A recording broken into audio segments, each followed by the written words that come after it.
교수님 아니십니까? 얼마나 많이 찾았는데요. 응급실 복도입니다. 한 병원의 이사장이 평범한 옷차림의 여자 앞에서 허리를 90도로 꺾었습니다. 이사장이 90도로 절했다. 정 교수님, 정 교수님, 그 두 글자가 울리는 순간 뒤에 서 있던 시어머니의 얼굴이 하얗게 질렸습니다. 이 여자가 누구였길래, 이 여자가 누구였는지 지금부터 처음부터 말씀드리겠습니다. 새벽 4시입니다. 이 시각에 깨어있는 사람이 있었습니다. 부엌에서 울리는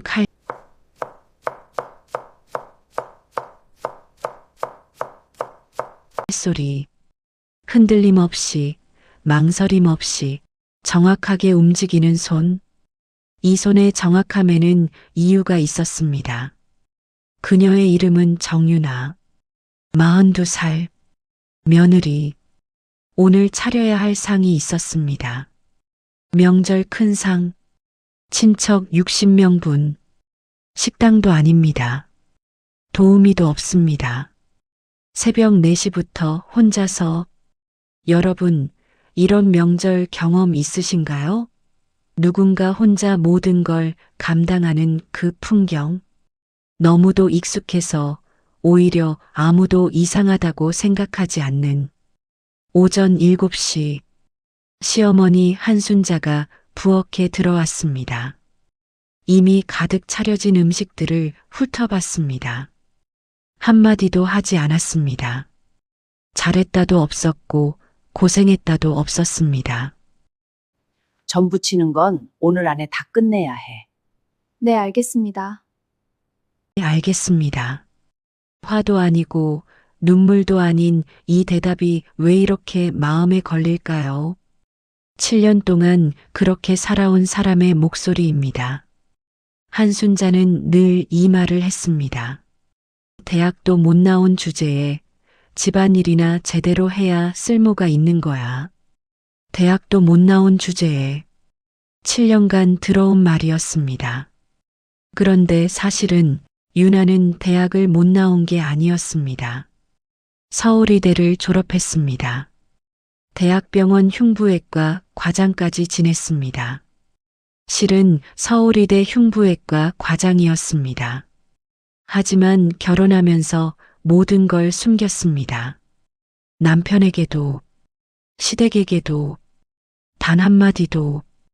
왜 숨겼는지 그 이유는 이 이야기가 끝날 때 여러분이 직접 느끼시게 될 겁니다. 명절 저녁이었습니다. 온 가족이 밥상에 둘러앉아 있었습니다. 유나가 혼자 새벽부터 차린 그 밥상 앞에 아, 맞다. 내일 모레 우리 가족 여행 가기로 했잖아. 민준이 너 연차 됐지? 네, 다 됐어요. 그리고 아무도 유나를 바라보지 않았습니다. 저도 같이 가나요? 너는 집 지켜. 집을 누가 보겠어. 너는 집 지켜. 유나는 남편을 바라봤습니다. 어머니 말이 맞잖아. 집에 누군가는 있어야지. 어머니 말이 맞잖아. 그 밤, 유나는 불 꺼진 거실에 혼자 앉아 있었습니다. 멀리서 닫힌 방문 아래로 남편과 시어머니가 있는 방의 불빛이 새어나왔습니다. 그 빛이 그렇게 멀었습니다. 이 이야기 끝까지 보셔야 합니다. 이 집에서는, 이 가족 안에서는 그녀의 이름은 정유나, 나이 42, 결혼한 지 7년이 된 평범해 보이는 며느리. 아침 일찍 일어나 밥을 짓고 시어머니의 눈치를 살피고 남편이 던지는 무심한 말에도 조용히 고개를 끄덕이며 살아온 여자. 그러나 오늘 이 새벽이 끝나기 전에 모든 것이 뒤집어질 것입니다. 아무도 몰랐습니다. 그녀가 누구인지. 여러분, 이런 경험 해보신 적 있으신가요? 자신이 가진 능력을 자신의 진짜 모습을 가장 가까운 사람들 앞에서 숨기며 살아야 했던 그 순간을요. 오늘 이 이야기는 단순한 드라마가 아닙니다. 수많은 분들이 가슴 깊이 공감하실 우리 주변 어딘가에서 지금 이 순간에도 일어나고 있을 수도 있는 이야기입니다. 끝까지 함께 해주시겠어요? 본격적인 이야기를 시작하기 전에 저희 채널에서는 이런 이야기들을 가슴이 꽉 막혔다가 한 번에 뻥 뚫리는 그런 이야기들을 매주 여러분께 전해드리고 있습니다. 아직 구독하지 않으신 분들, 지금 이 순간 화면 아래 빨간 구독 버튼 한 번만 눌러주세요. 알림 설정도 함께 해두시면 새 영상이 올라올 때마다 제일 먼저 만나실 수 있습니다. 그리고 이 영상이 마음에 드신다면 좋아요 꼭 눌러주시고요. 댓글로 여러분의 이야기도 나눠주시면 더욱 감사하겠습니다. 자, 그럼 이제 본격적으로 이야기 속으로 들어가 보겠습니다. 때는 한가위 명절 전날 밤이었습니다. 아니, 엄밀히 말하면 밤도 아니었습니다. 밤이 끝나고 새벽이 시작되는 그 경계 어딘가였습니다. 새벽 4시, 정윤아는 눈을 떴습니다. 사실 제대로 잠든 적도 없었습니다. 내일 차려야 할 상 때문에 머릿속이 분주했거든요. 그녀는 조심스럽게 이불을 걷고 일어났습니다. 옆에서 남편 민준이 세상 모르고 자고 있었습니다. 그 얼굴을 한번 바라보다가 윤아는 소리 없이 방문을 닫았습니다. 부엌에 들어서자마자 윤아는 앞치마를 묶었습니다. 냉장고를 열었습니다. 이미 어제부터 손질해 놓은 재료들이 가득 들어 있었습니다. 무, 대파, 도라지, 고사리, 육전에 쓸 소고기, 동태, 그리고 각종 나물들. 오늘 와야 할 친척이 몇 명이라고 했더라. 아, 맞다. 60명. 친척 60명. 명절 큰 상. 60명입니다, 여러분. 식당도 아니고 집에서 한 명의 며느리가 감당해야 할 숫자로는 상상을 초월하죠. 찰칵, 찰칵. 도마 위에서 윤아의 칼이 움직이기 시작했습니다. 물을 써는 그 손이 정말 놀랍도록 능숙했습니다. 일반 가정주부라면 나올 수 없는 그 속도와 정확성. 그러나 그것을 알아채는 사람은 없었습니다. 새벽 4시에 깨어있는 사람이 윤아 하나뿐이었으니까요. 시어머니 한순자는 안방에서 깊이 잠들어 있었습니다. 나중에 일어나서 지시만 내리면 되는 분이었으니까요. 오전 7시쯤 됐을까요? 안방에서 슬리퍼 끄는 소리가 났습니다. 한순자였습니다. 부엌으로 들어온 그녀는 이미 상당히 차려진 음식들을 훑어보다가 아무 말도 하지 않았습니다. 잘했다는 말도 없었습니다. 고생했다는 말도 없었습니다. 점심때 손님들 오기 전까지 다 준비돼 있어야 돼. 윤아는 대답했습니다. 네, 알겠습니다. 그게 전부였습니다. 항의도 없었고 한숨도 없었습니다. 여러분은 이 장면을 보시면 어떤 생각이 드시나요? 새벽 4시부터 혼자 일을 시작한 며느리에게 한마디의 감사도 없이 더 많은 일을 지시하는 시어머니. 이것이 단지 이 가정만의 이야기일까요? 안타깝게도 우리나라의 수많은 가정에서 반복되어 온 너무도 익숙한 풍경입니다. 한순자라는 사람에 대해 조금 더 이야기해야 할 것 같습니다. 그녀는 1952년생 72살의 여성이었습니다. 젊은 시절 그녀도 며느리였습니다. 당시 시어머니에게 어떤 대우를 받았느냐고요? 지금 윤아가 받는 것과 정확히 같았습니다. 아니, 어쩌면 더 심했을 수도 있습니다. 새벽에 일어나 밥을 짓고 시아버지 버선을 손으로 빨고 시어머니의 말 한마디에 온몸을 움츠려야 했던 시절. 그 시대의 며느리들이 겪어야 했던 고통이 있었습니다. 고통받은 사람이 또 다른 사람을 고통받게 한다. 그런데 참 이상한 일이 있습니다. 고통받은 경험이 있는 사람이라면 그 고통이 얼마나 힘든지 누구보다 잘 알 텐데요. 왜 어떤 사람들은 그 경험을 통해 더 따뜻해지고 또 어떤 사람들은 그 경험을 이유로 더 가혹해질까요? 심리학에서는 이것을 외상의 세대전이라고 부릅니다. 자신이 받은 상처를 치유하지 못한 채 그 상처를 다음 세대에게 그대로 물려주는 현상입니다. 한순자가 바로 그런 경우였습니다. 내가 이렇게 고생했으니 너도 고생해야 해. 내가 참았으니 너도 참아야 해. 내가 시어머니한테 이렇게 당했으니 나도 며느리한테 이렇게 해도 돼.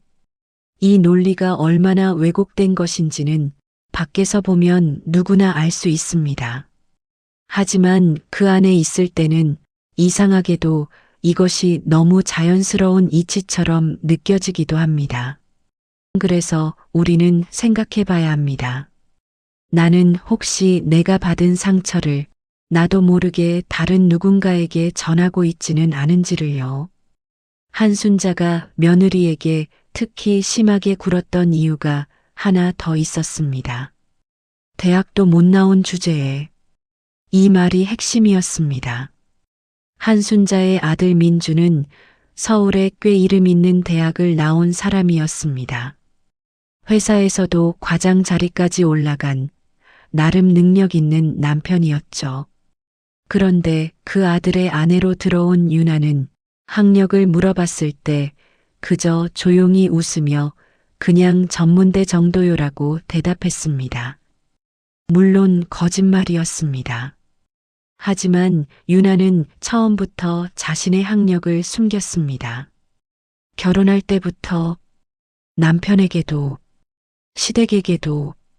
왜일까요? 이유는 나중에 밝혀집니다. 지금은 일단 그 사실만 기억해 두시기 바랍니다. 그녀는 모든 것을 숨기고 살았습니다. 한순자는 며느리가 자신보다 학력이 낮다고 생각했기 때문에 더 마음 놓고 무시할 수 있었습니다. 공부도 못하고 집안일이나 제대로 해야지. 이런 말을 들어보신 분 계신가요? 학벌이나 능력이 낮다는 이유로 인간으로서의 기본적인 존중조차 받지 못하는 상황. 유나는 그것을 7년간 조용히 견뎌왔습니다. 아무 말 없이, 아무 표정 없이, 그저 묵묵히. 명절 때마다, 제삿날마다, 손님이 올 때마다 그 반복되는 새벽 기상과 끝없는 노동 속에서. 그런데 여기서 의문이 생깁니다. 왜 유나는 그 긴 세월 동안 한마디도 하지 않았을까요? 왜 자신의 진짜 모습을 드러내지 않았을까요?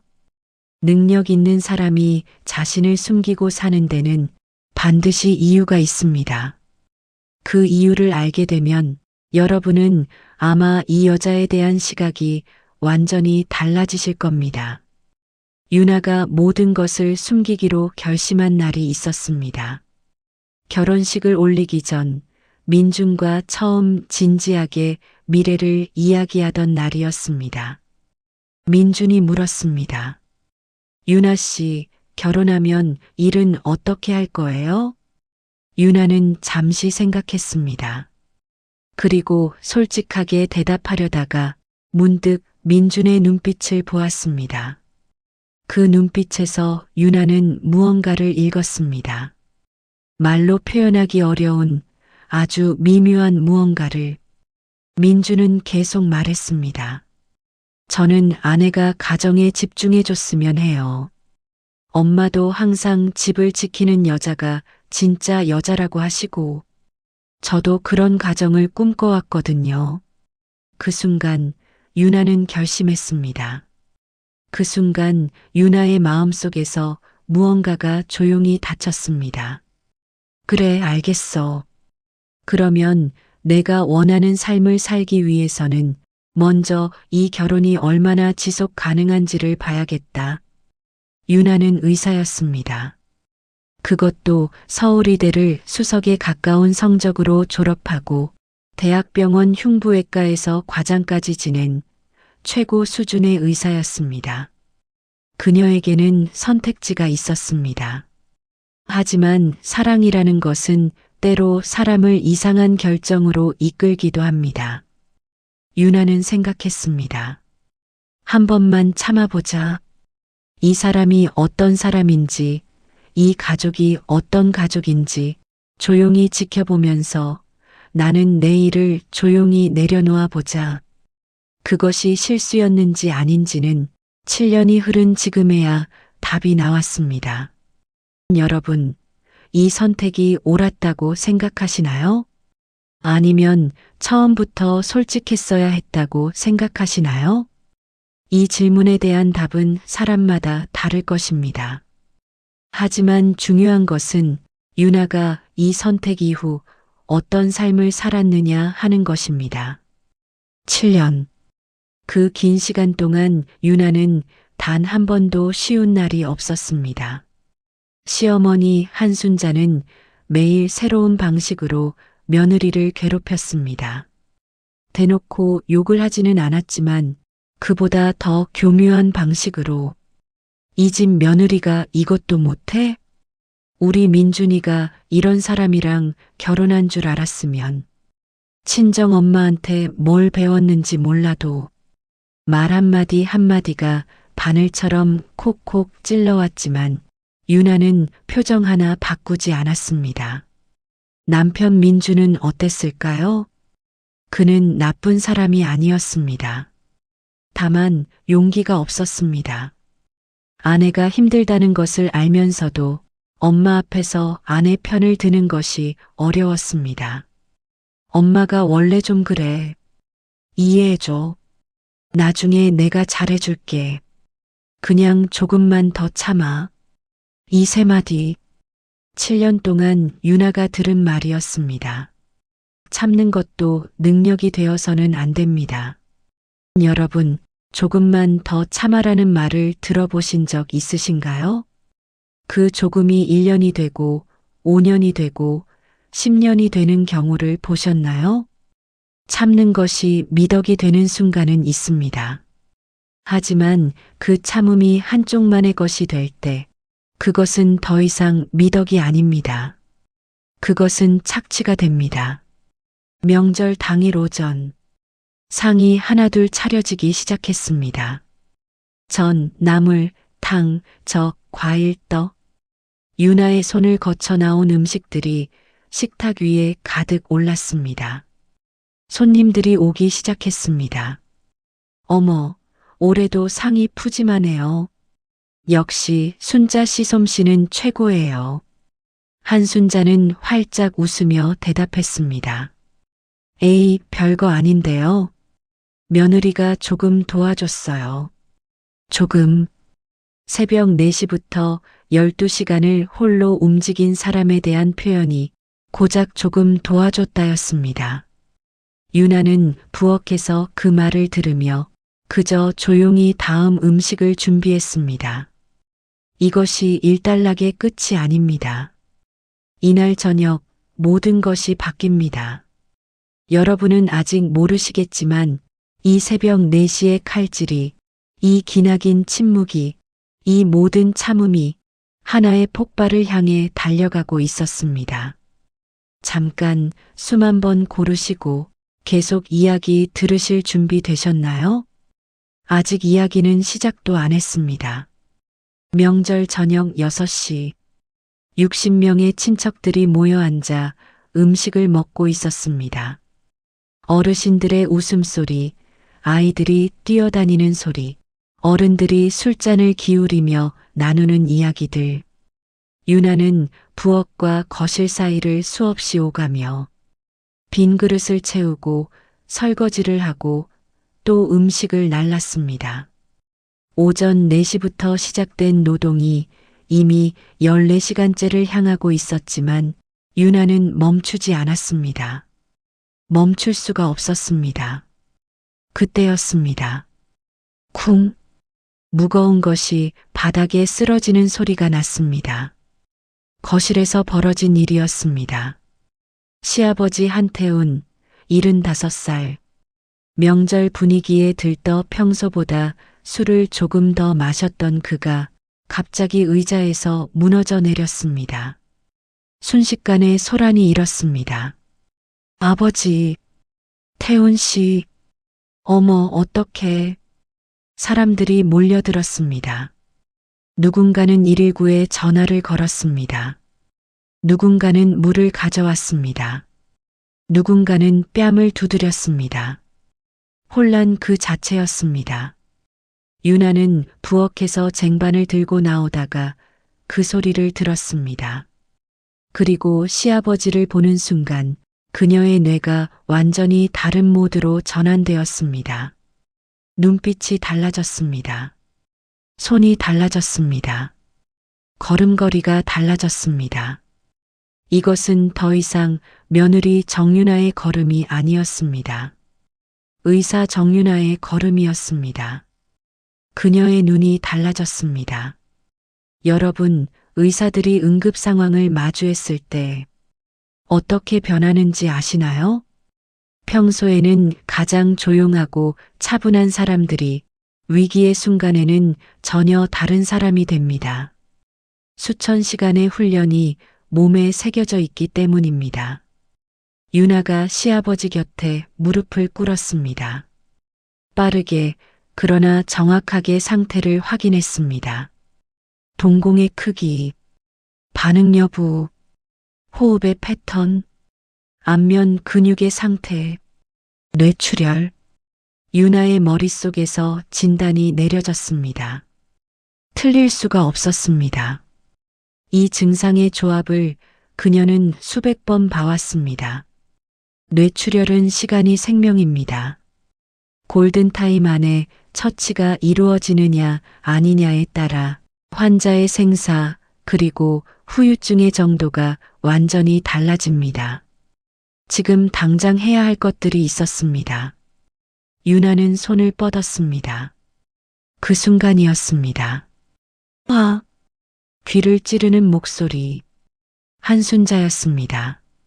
그녀가 달려와 유나의 손목을 세게 잡았습니다. 힘이 꽤 강했습니다. 네가 감히 뭘 안다고 시아버지한테 손을 대. 한순자의 목소리에는 공포와 분노가 섞여 있었습니다. 시아버지 죽일 작정이야? 손 놔. 손 놔. 가슴이 답답해지시는 분 계신가요? 저도 이 이야기를 전하면서 가슴이 너무 답답합니다. 하지만 계속 들으셔야 합니다.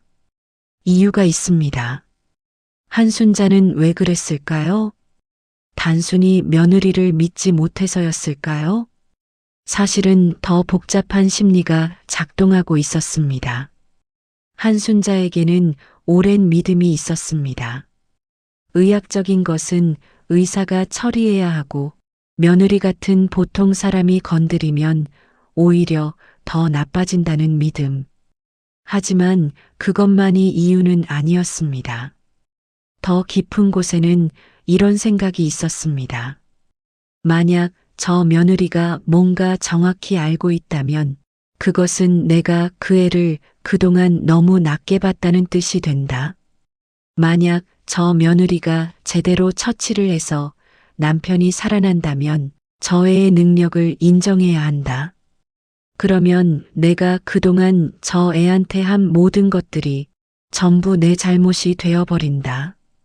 이것이 한순자가 진정으로 두려워하는 것이었습니다. 자신의 권위가 무너지는 것, 자신의 잘못이 드러나는 것. 그래서 그 두려움이 분노가 되어 터져나왔습니다. 손 놔. 라는 그 한마디로 두려움은 때로 분노의 얼굴을 하고 나타납니다. 그때 남편 민준이 다가왔습니다. 유나는 간절히 바랐습니다. 이번만큼은, 제발 이번만큼은 남편이 자신의 편을 들어주기를. 하지만 민준의 입에서 나온 말은 이것이었습니다. 여보, 일단 엄마 말씀대로 하자.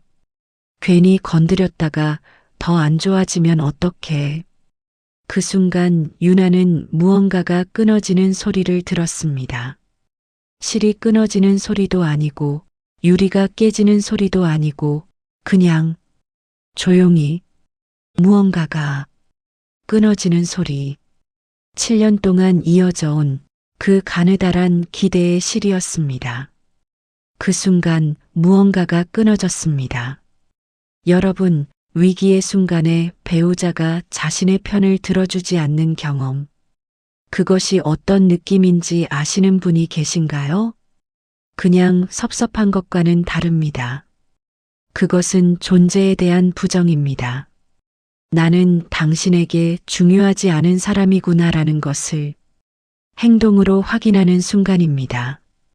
유나는 손목을 잡힌 채로 일어섰습니다. 한순자가 손을 놓지 않았기 때문에 강제로 뒤로 물러날 수밖에 없었습니다. 119 대원들이 도착하기까지 그리고 병원으로 이송되기까지 정확히 20분이 흘렀습니다. 이 20분을 의학 용어로 골든타임이라고 합니다. 뇌출혈 환자에게 가장 중요한 시간. 이 시간 안에 적절한 처치가 이루어지면 생존율이 획기적으로 높아지고 후유증도 최소화할 수 있습니다. 그 20분이 한순자의 두 손에 의해 그리고 민준의 침묵에 의해 허공으로 날아갔습니다. 골든타임 20분이 허공으로 날아갔습니다. 이 20분의 무게를 생각해 보시기 바랍니다. 의료 전문가들이 얼마나 절박하게 강조하는지를. 그 20분 안에 처치가 됐다면 시아버지의 상태가 달라졌을 수도 있었습니다. 하지만 그 20분은 두려움에 의해 낭비되었습니다. 며느리의 능력을 인정하기 싫었던 그 두려움에 의해서 119 구급대원들이 시아버지를 들것에 실었습니다. 가족들이 우르르 병원으로 따라갔습니다. 응급실의 하얀 형광등 불빛 아래 모두가 초조하게 의사의 말을 기다리고 있었습니다. 한순자는 유나 옆에 앉지 않았습니다. 민준도 아내의 손을 잡지 않았습니다. 유나는 혼자였습니다. 이 혼란 속에서도 응급실에서도 그녀는 혼자였습니다. 담당 의사들이 나왔습니다. 가족분들이세요? 보호자 되시나요? 민준이 나섰습니다. 네, 아들입니다. 의사가 말했습니다. 지금 상태가 많이 좋지 않습니다. 뇌출혈이 상당히 진행된 상태로 오셨는데요. 수술을 해야 할 것 같습니다만, 솔직히 말씀드리면 수술이 굉장히 어렵습니다. 처음 증상 발현 시점으로부터 시간이 조금 지났기 때문에 담당 의사가 말을 잇지 못했습니다. 최선을 다하겠습니다만 가족분들께서도 각오는 조금 하셔야 할 것 같습니다. 한순자가 털썩 주저앉았습니다. 민준이 벽에 기댔습니다. 유나는 그 말을 들으며 이미 어떤 결정을 하고 있었습니다. 그녀는 이미 결정하고 있었습니다. 이제 이야기의 전환점이 됩니다. 지금까지는 억눌린 이야기였습니다. 숨겨진 이야기였습니다. 참는 이야기였습니다. 하지만 이제부터는 모든 것이 수면 위로 올라옵니다. 응급실 복도는 언제나 삶과 죽음이 교차하는 곳입니다. 흰 가운의 의료진들이 빠른 걸음으로 오갔습니다. 어딘가에서 누군가가 울고 있었고 어딘가에서 누군가는 안도의 한숨을 쉬었습니다. 한순자 가족은 수술 대기실 앞에 모여 있었습니다. 친척들 중 일부도 따라왔고 복도는 어수선했습니다. 민주는 계속 의사에게 물어보려 했지만 바쁜 의료진들은 쉽게 붙잡히지 않았습니다. 한순자는 신음소리를 내며 벤치에 앉아 있었습니다. 이 사람아, 어떻게. 그녀가 중얼거리는 소리가 복도에 낮게 깔렸습니다. 유나는 그 옆에 조용히 앉아 있었습니다. 표정이 없었습니다. 눈빛만이 살아 있었습니다. 그녀는 지금 머릿속으로 수술을 그리고 있었습니다. 어디서 출혈이 났을지, 어떤 접근법이 가장 효과적일지, 지금 이 병원의 장비 수준은 어느 정도인지.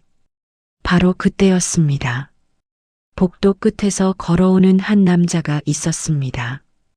50대 중반으로 보이는 단정하게 차려입은 중년 남자. 그는 병원 이사장이었습니다. 이 대형 병원의 실질적인 운영자. 그가 유나를 보았습니다. 그리고 멈췄습니다. 그의 눈이 크게 열렸습니다. 혹시. 그는 유나를 향해 걸어오기 시작했습니다. 유나도 그 남자를 알아보았습니다. 이사장 박동수. 7년 전 서울대학병원에서 유나가 심장 수술로 살려낸 환자. 당시 그는 대형 심장 수술이 필요한 상황이었고 다른 의사들이 어렵다며 손을 놓으려 했을 때 당시 흉부외과 과장이었던 정유나가 직접 집도를 맡았습니다. 12시간짜리 수술이었습니다. 성공률 30%라는 말이 나돌던 수술이었습니다. 하지만 유나는 성공했습니다. 이사장 박동수는 그 이후 퇴원하는 날 눈물을 흘리며 말했었습니다. 선생님, 저는 선생님 덕분에 두 번째 삶을 살고 있습니다. 그 인연이 이 응급실 복도에서 다시 이어졌습니다. 7년 전의 인연이 이 복도에서 다시 만났습니다. 박동수 이사장이 유나 앞에 멈춰 섰습니다. 그리고 깊이 허리를 숙였습니다. 응급실 복도에서 수많은 사람들이 지나다니는 그 복도에서 한 병원의 이사장이 허리를 90도로 숙였습니다. 정 교수님. 그 두 글자가 복도에 울렸습니다. 정 교수님, 이런 곳에서 이렇게 뵙다니 정말 뜻밖이고 반갑습니다. 혹시 지금 가족분이 여기 입원하신 건가요? 그 순간 복도가 얼어붙었습니다. 한순자의 얼굴이 하얗게 질렸습니다. 민준의 눈빛이 흔들렸습니다. 함께 온 친척들이 서로 얼굴을 바라보았습니다. 정 교수? 교수? 조용하기만 하던 며느리가 대학도 못 나왔다고 무시당하던 그 여자가 이 병원의 이사장이 허리를 굽혀 인사하는 사람이었다는 사실. 그 충격이 복도의 공기를 뒤흔들었습니다. 정 교수님, 여러분, 이 장면을 상상해 보시기 바랍니다. 7년 동안 대학도 못 나왔다는 말을 들으며 살아온 여자. 새벽 4시부터 주방에서 칼질을 하던 며느리. 그 여자를 향해 병원 이사장이 허리를 90도로 숙이는 장면. 이것이 바로 이 이야기에서 가장 통쾌한 순간입니다. 유나는 잠시 박동수 이사장을 바라보았습니다. 그리고 조용히 말했습니다. 안녕하세요, 이사장님. 저희 시아버님께서 오늘 뇌출혈로 응급실에 오셨는데요. 담당 의사 선생님 말씀으로는 수술이 어려운 상황이라고 하시더라고요. 박동수의 눈빛이 즉시 진지해졌습니다. 교수님, 그러면 제가 바로 담당팀과 이야기해 보겠습니다. 우리 병원에 최근에 영입한 신경외과 전문의들이 있는데 국내 최고 수준입니다. 제가 직접 연락하겠습니다. 그러더니 박동수는 유나에게 다시 한번 물었습니다. 교수님께서 직접 보셨을 때 어떻게 판단하셨습니까? 교수님의 의견이 저한테는 제일 중요합니다. 유나는 간략하게 그러나 정확하게 설명했습니다. 증상의 발현 시점, 현재 상태, 예상되는 출혈 부위, 수술 접근법에 대한 의견. 박동수는 고개를 끄덕이며 들었습니다. 그리고 즉시 전화를 꺼내 들었습니다. 이사장의 전화 한 통으로 수술팀이 달라졌습니다. 한편 그 시간 내내 한순자와 민주는 멀찍이 서서 이 광경을 바라보고 있었습니다. 한순자의 손이 떨리고 있었습니다. 그녀는 생각하고 있었습니다. 7년 동안 대학도 못 나온 것이라고 불렀던 그 여자. 집안일이나 제대로 해야 쓸모 있다고 했던 그 여자. 새벽에 혼자 일어나서 밥을 하는 게 당연하다고 여겼던 그 여자. 그 여자의 진짜 이름은 정 교수님이었습니다. 7년 동안 그녀는 정 교수님이었습니다. 참고로 말씀드리면 서울의대를 졸업하고 대학병원 흉부외과 과장까지 오른다는 것이 얼마나 어려운 일인지 아시나요? 의대 6년, 인턴 1년, 레지던트 4년, 펠로우 10. 그것만 해도 최소 10년 이상의 시간입니다. 그 긴 시간 동안 최상위권을 유지해야만 갈 수 있는 자리가 흉부외과 과장입니다. 그런 사람이 7년 동안 새벽에 혼자 일어나 도마 위에서 칼질을 하고 있었습니다. 민준이 유나에게 다가갔습니다. 유나야. 그 목소리에는 지금까지 들어본 적 없는 무언가가 담겨 있었습니다. 충격과 혼란과 그리고 미안함. 하지만 유나는 민준을 바라보지 않았습니다. 그냥 앞을 보고 있었습니다. 눈에 아무 감정이 없었습니다. 유나야, 너 의사야? 그것도 교수였어? 왜 한 번도 말을 안 했어? 유나가 조용히 대답했습니다. 말할 기회가 없었으니까요. 민준이 입을 다물었습니다. 그때 한순자가 다가왔습니다. 아까까지 그렇게 크게 소리를 지르던 그녀가 지금은 목소리를 전혀 내지 못했습니다. 그냥 유나 앞에 서 있었습니다. 유나는 그녀를 바라보았습니다. 두 사람의 눈이 마주쳤습니다. 한순자의 눈에 눈물이 맺히기 시작했습니다. 그 눈물이 무슨 의미인지 유나는 알 것 같았습니다. 그것은 미안함일 수도 있었습니다. 부끄러움일 수도 있었습니다. 두려움의 해소일 수도 있었습니다. 아니면 자신이 그토록 억눌러왔던 것의 정체를 비로소 깨달은 사람의 눈물일 수도 있었습니다. 그녀는 그 순간 자신의 두려움을 보았습니다. 한순자가 7년 동안 며느리를 억눌러왔던 이유, 그것이 결국은 두려움이었습니다. 똑똑한 며느리가 두려웠고, 자신보다 능력 있는 사람이 두려웠고, 자신의 권위가 무너지는 것이 두려웠습니다. 그 두려움이 억압으로 변했고, 억압이 7년간 반복되었습니다. 이제 그 두려움의 실체가 드러났습니다. 그리고 그것은 한순자 자신을 가장 먼저 무너뜨렸습니다. 수술실 불빛이 켜졌습니다. 의료진들이 움직이기 시작했습니다. 이제 유나의 차례였습니다. 수술은 밤 9시에 시작되었습니다. 박동수 이사장이 직접 영입한 신경외과 전문의 팀이 집도를 맡았습니다. 그리고 유나도 수술실 안에 들어갔습니다. 보조로서가 아니라 그녀만이 줄 수 있는 의견을 제공하기 위해. 흉부외과와 신경외과는 다른 분야입니다. 하지만 유나의 수술 경험과 의학 지식은 신경외과 팀에게도 분명히 도움이 되었습니다. 그녀가 수술실에 들어가기 전 수술복으로 갈아입는 순간이 있었습니다. 그 수술복을 입는 순간 윤아가 달라졌습니다. 7년 동안 숨어있던 진짜 정윤아가 나왔습니다. 새벽에 도마 앞에 서 있던 여자가 아니라 수술실에서 사람의 생명을 다루던 그 사람. 어깨가 달랐습니다. 표정이 달랐습니다. 눈빛이 달랐습니다. 이것이 진짜 그녀였습니다. 인간은 자신이 가장 빛나는 환경에 있을 때 비로소 진짜 자신이 됩니다. 윤아는 7년 동안 진짜 자신을 숨기며 살았습니다.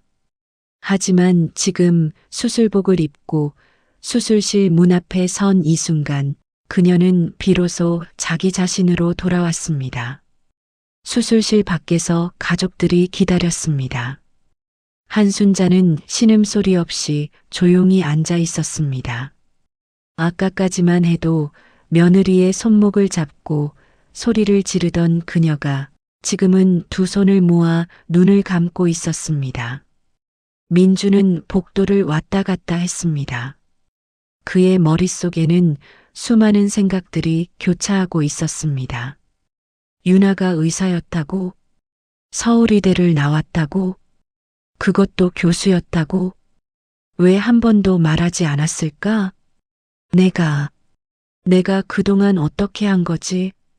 그 질문의 답이 떠오를 때마다 민주는 걸음을 멈추고 벽을 바라보았습니다. 자정이 지났습니다. 새벽 1시, 새벽 2시, 새벽 3시, 수술실에서는 아무 소식이 없었습니다. 새벽 4시가 가까워질 무렵이었습니다. 24시간 전 이 시각에 윤아는 도마 앞에 서 있었습니다. 그리고 지금 이 시각에 윤아는 수술실 안에 있었습니다. 수술실 문이 열렸습니다. 새벽 5시, 8시간짜리 수술이 끝났습니다. 수술팀 의사가 먼저 나왔습니다. 성공했습니다. 한순자가 벌떡 일어섰습니다. 정말요? 네, 출혈 부위를 모두 처리했습니다. 예상보다 훨씬 잘 됐어요. 정 교수님의 조언이 많은 도움이 됐습니다. 한순자는 주저앉았습니다. 이번에는 안도로. 민준의 눈에서 눈물이 흘렀습니다. 성공했습니다. 그 말이 얼마나 큰 무게를 가지고 있는지 의료 현장을 아시는 분들은 잘 아실 겁니다. 성공했습니다. 이 네 글자가 얼마나 많은 것들을 담고 있는지. 그리고 조금 후 수술복 차림의 윤아가 문을 밀고 나왔습니다. 마스크를 내렸습니다. 지친 얼굴이었습니다. 8시간 동안 서 있었으니까요. 그것도 새벽 4시부터 시작된 하루의 끝에. 하지만 그 눈빛만은 지금까지 본 적 없는 빛을 내고 있었습니다. 한순자가 며느리를 향해 걸어왔습니다. 윤아야. 처음이었습니다. 그 목소리에 부드러움이 담긴 것이 고마워. 그 두 글자도 처음이었습니다. 7년 동안 한 번도 들어보지 못한 말이었습니다. 윤아는 잠깐 그 얼굴을 바라보다가 고개를 살짝 끄덕였습니다. 민준이 아내에게 다가왔습니다. 윤아야, 정말 고마워. 아버지를 살려줘서. 윤아는 대답하지 않았습니다. 대신 수술복을 벗으러 탈의실로 들어갔습니다. 탈의실에서 윤아는 혼자였습니다. 거울 앞에 섰습니다. 수술복을 입은 자신의 모습을 바라보았습니다. 7년이 지나갔습니다. 그 얼굴에 주름이 조금 더 생겼고 눈 밑에 다크서클이 더 깊어졌지만 이 수술복을 입은 자신의 모습은 결혼 전 병원에서 일하던 자신과 똑같았습니다. 아니, 어쩌면 더 단단해진 것 같았습니다. 윤아는 수술복을 벗었습니다. 그리고 오늘 아침 새벽에 입고 온 평범한 옷으로 다시 갈아입었습니다. 그리고 밖으로 나왔습니다. 민준이 기다리고 있었습니다. 유나야, 이제 좀 쉬어야겠다. 집에 가자. 유나가 멈췄습니다. 민준을 바라보았습니다. 아주 오랫동안. 그리고 말했습니다. 이혼하겠습니다. 민준의 얼굴이 굳었습니다. 뭐? 이혼하겠습니다. 저는 이제 제 삶으로 돌아가려고 합니다. 민준이 당황했습니다. 유나야, 무슨 소리야? 방금 아버지 수술도 됐잖아. 왜 갑자기 이런 말을? 갑자기가 아니에요. 유나의 목소리는 조용했지만 단호했습니다. 7년 동안 생각해온 말입니다. 갑자기가 아닙니다. 7년입니다. 이 말이 얼마나 무거운지 느껴지시나요? 갑자기 하는 이혼 선언이 아닙니다. 7년 동안 쌓이고 쌓인 것들이 한 문장으로 나온 것입니다. 민준이 말했습니다. 미안해, 내가 잘못했어. 그동안 너한테 너무 무심했어. 엄마 편만 들었던 것도 알아. 다 잘못했어. 다시 시작하자. 유나는 고개를 저었습니다. 당신은 항상 그랬어요. 무슨 일이 생기면 미안하다고 했죠. 하지만 단 한 번도 제 편을 들어준 적이 없었어요. 단 한 번도. 유나야, 오늘도 그랬잖아요. 시아버님이 쓰러졌을 때 제가 손을 뻗으려는 그 순간 당신은 저를 말렸어요. 그게 남편인가요? 민준이 입을 다물었습니다. 저는 당신의 아내이기 이전에 한 명의 사람이에요. 의사로서 한 명의 인간으로서 가진 능력과 판단력이 있었어요. 그것을 당신은 한 번도 믿어준 적이 없었고 저를 인간으로 존중해 준 적이 없었어요. 그것이 남편이 할 일인가요? 민준이 무릎을 꿇었습니다. 제발 유나야, 한 번만 더 기회를 줘. 내가 달라질게. 진짜로 달라질게. 유나는 그 모습을 바라보았습니다. 그리고 부드럽게 그러나 단호하게 말했습니다. 당신은 좋은 사람이에요.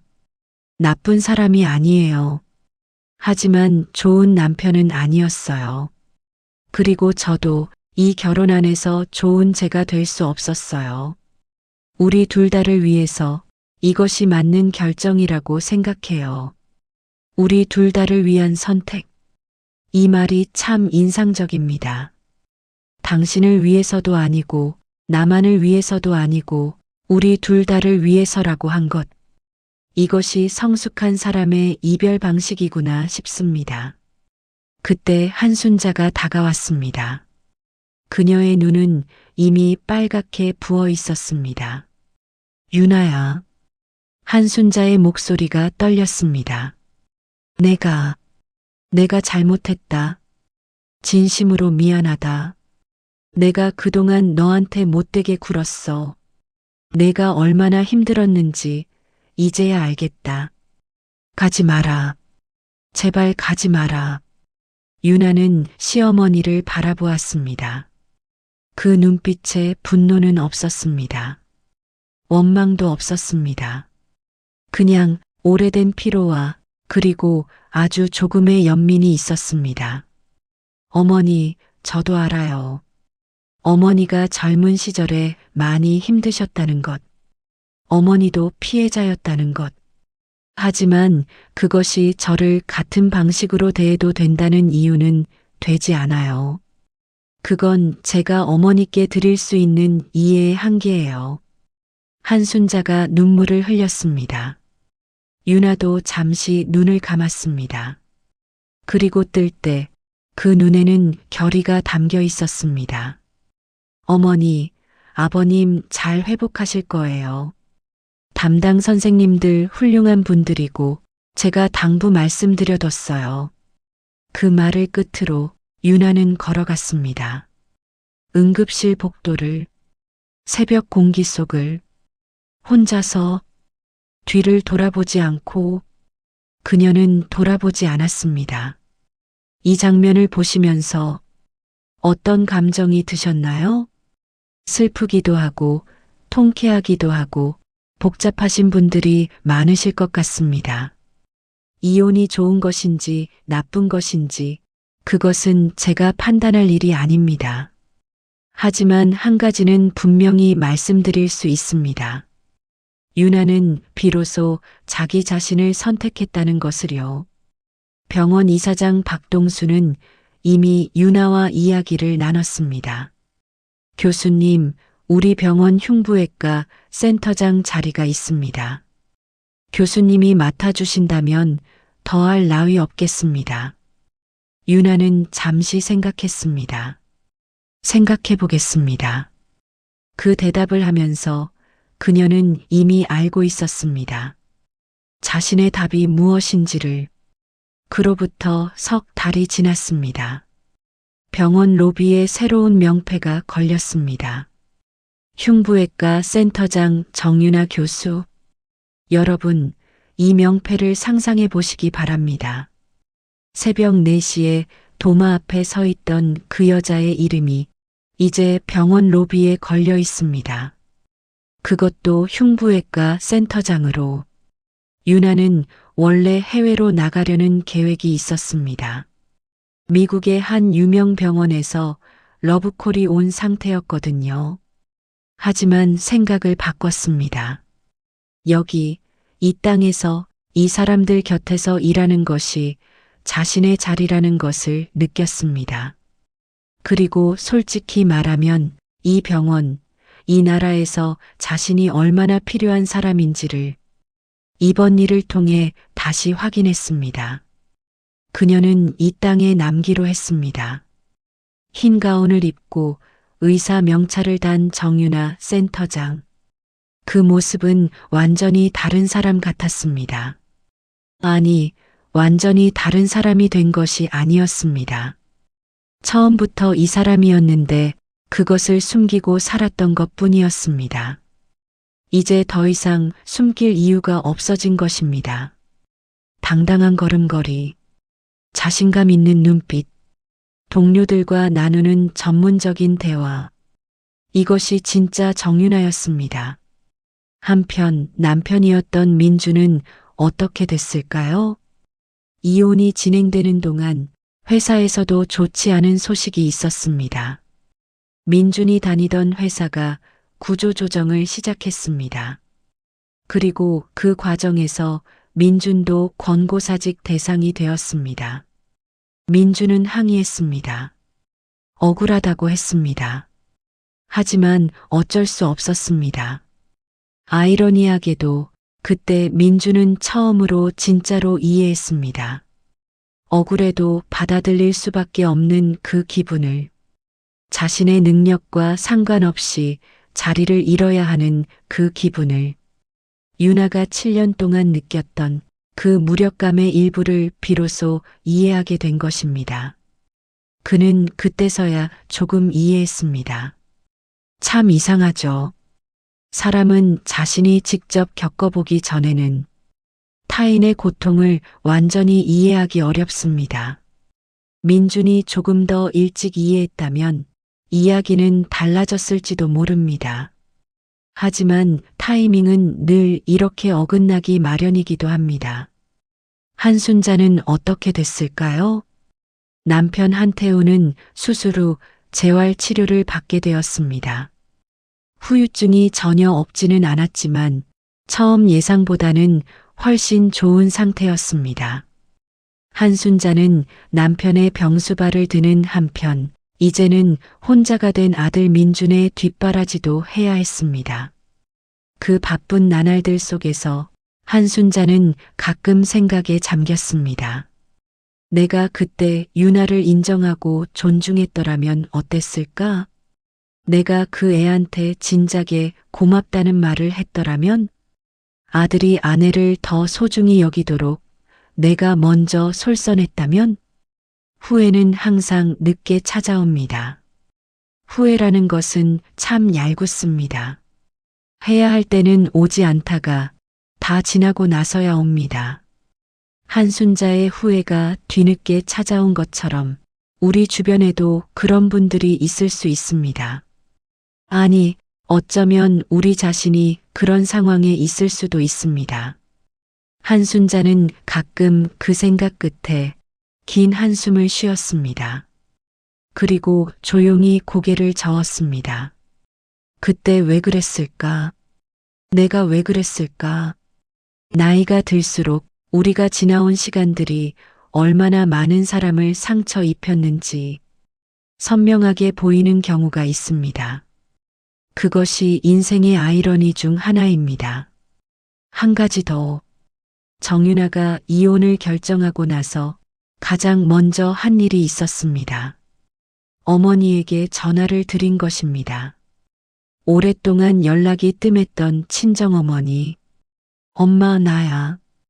전화 저편에서 어머니의 울음 섞인 목소리가 들려왔습니다. 유나야, 고생 많았다. 유나는 그 한마디에 7년 동안 참았던 눈물을 흘렸습니다. 병원 화장실 안에서 아무도 없는 곳에서 처음으로 울었습니다. 강한 사람도 웁니다. 아니, 강한 사람일수록 더 오래 참다가 안전한 곳에서 흘립니다. 유나의 그 눈물이 저는 이 이야기에서 가장 인간적인 장면이라고 생각합니다. 이제 이야기를 마무리하면서 우리가 함께 생각해 볼 것들이 있습니다. 정윤아의 이야기는 어떤 의미에서는 복수의 이야기가 아닙니다. 그녀가 원한 것은 시어머니를 혼내주는 것이 아니었습니다. 남편에게 배신감을 되갚아주는 것도 아니었습니다. 그녀가 원한 것은 단 하나, 자기 자신으로 사는 것이었습니다. 7년 동안 숨겨왔던 진짜 자신으로 돌아가는 것. 그것이 그녀의 선택이었고 그 선택이 모든 것을 바꿨습니다. 그녀가 원한 건 복수가 아니라 자기 자신이었습니다. 이 이야기에는 악인이 없습니다. 한순자는 나쁜 사람이 아닙니다.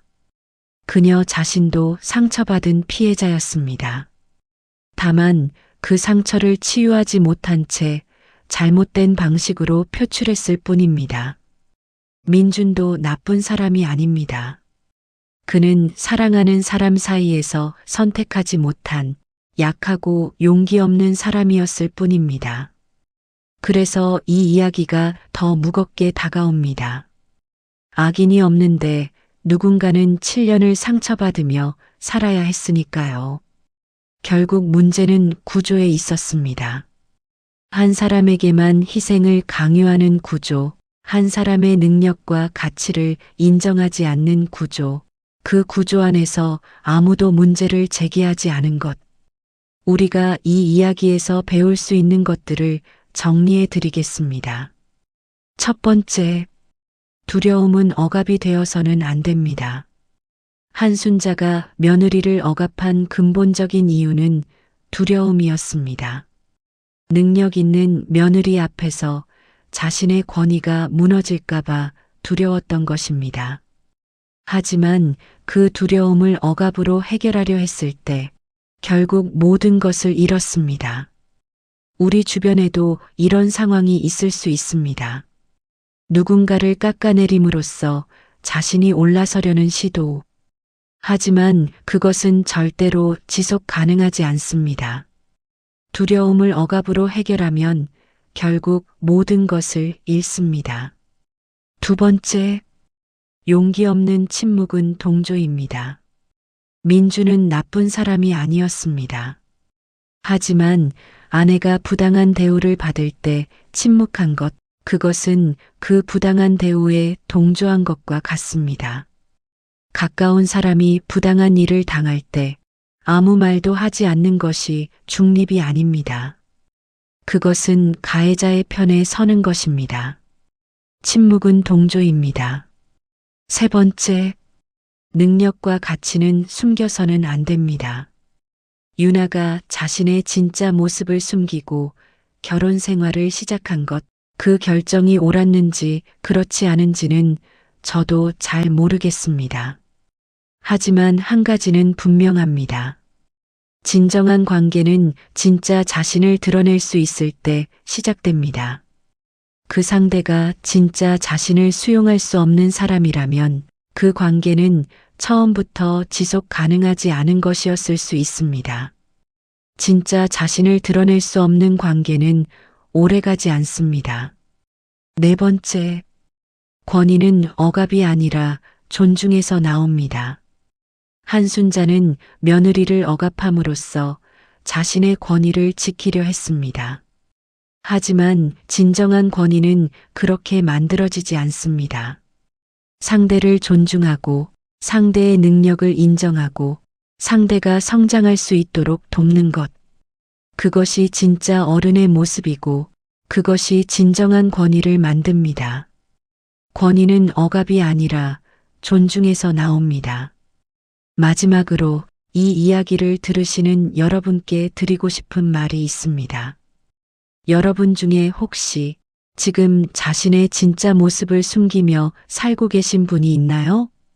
능력이 있는데 드러내지 못하는 분, 하고 싶은 말이 있는데 하지 못하는 분, 원하는 삶이 있는데 선택하지 못하는 분, 괜찮습니다.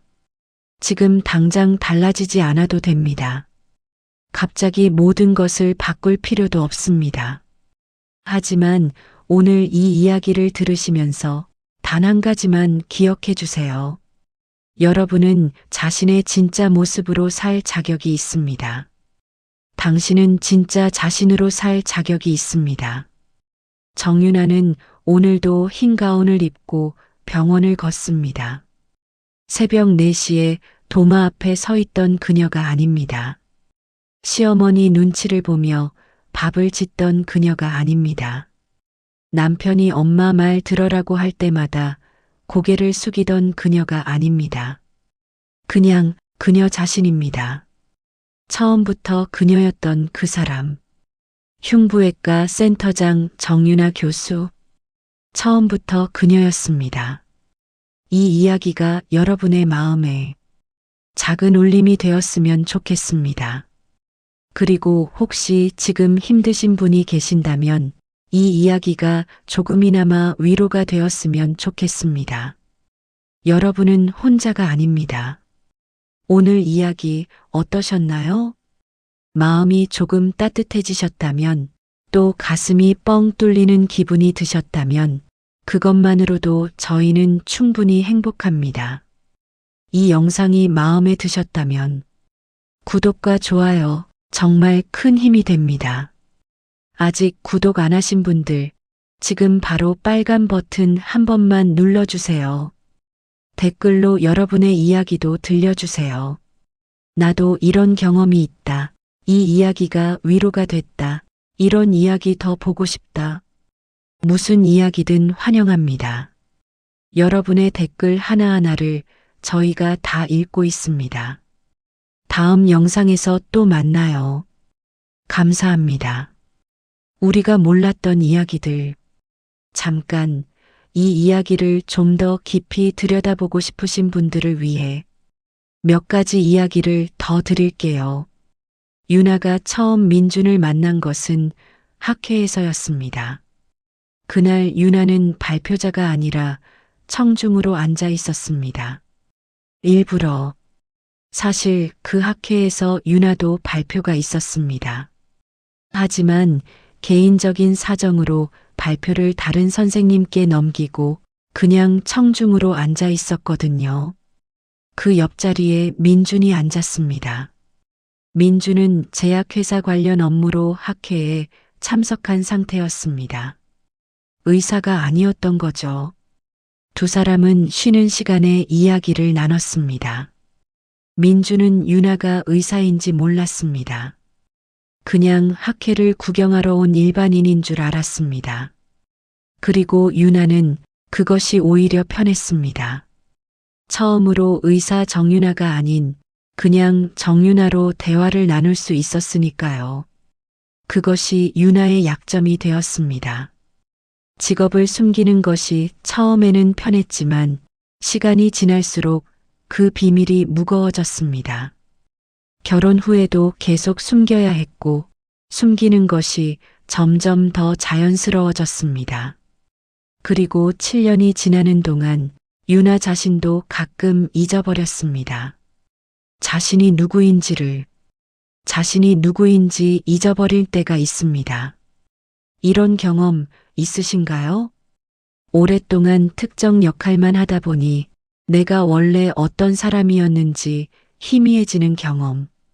주부로 오래 살다 보니 자신이 젊은 시절 꿨던 꿈이 무엇이었는지 생각나지 않는 경험. 아니면 직장인으로 오래 살다 보니 일 이외에 자신이 무엇을 좋아하는지 모르게 된 경험. 이것이 우리 모두에게 일어날 수 있는 일입니다. 하지만 잊혀진 것은 사라진 것이 아닙니다. 그것은 그냥 깊이 내려가 있을 뿐입니다. 유나에게도 그것이 그랬습니다. 7년 동안 깊이 내려가 있던 진짜 자신이 시아버지가 쓰러지는 그 순간 자동으로 깨어났습니다. 몸이 기억하고 있었기 때문입니다. 그래서 저는 이 이야기를 통해 이런 말씀을 드리고 싶습니다. 당신 안에 있는 것은 사라지지 않았습니다. 잠시 잠들어 있을 뿐입니다. 언젠가 그것이 깨어날 순간이 반드시 옵니다. 그 순간을 두려워하지 마세요. 오히려 기다리세요. 그리고 그 순간이 왔을 때 유나처럼 망설이지 마세요. 당신 안의 것은 사라지지 않았습니다. 또 한 가지, 이 이야기에서 제가 주목한 부분이 있습니다. 유나는 이혼을 선택했습니다. 그리고 그것을 후회하지 않았습니다. 하지만 이 이야기가 모든 어려운 결혼은 이혼으로 해결해야 한다는 메시지를 담은 것은 아닙니다. 각자의 상황은 다릅니다. 각자가 감당해야 할 것들도 다릅니다. 하지만 이것은 분명합니다. 어떤 선택을 하든 그 선택은 자신의 가치와 존엄을 바탕으로 이루어져야 한다는 것. 두려움이나 외부의 압박이 아니라 자신이 진정으로 원하는 것에서 출발해야 한다는 것. 그것이 이 이야기가 우리에게 전하는 가장 핵심적인 메시지라고 생각합니다. 선택은 자신의 가치에서 출발해야 합니다. 여러분, 오늘도 긴 이야기 함께 해주셔서 정말 감사합니다. 다음 이야기에서 또 만나요.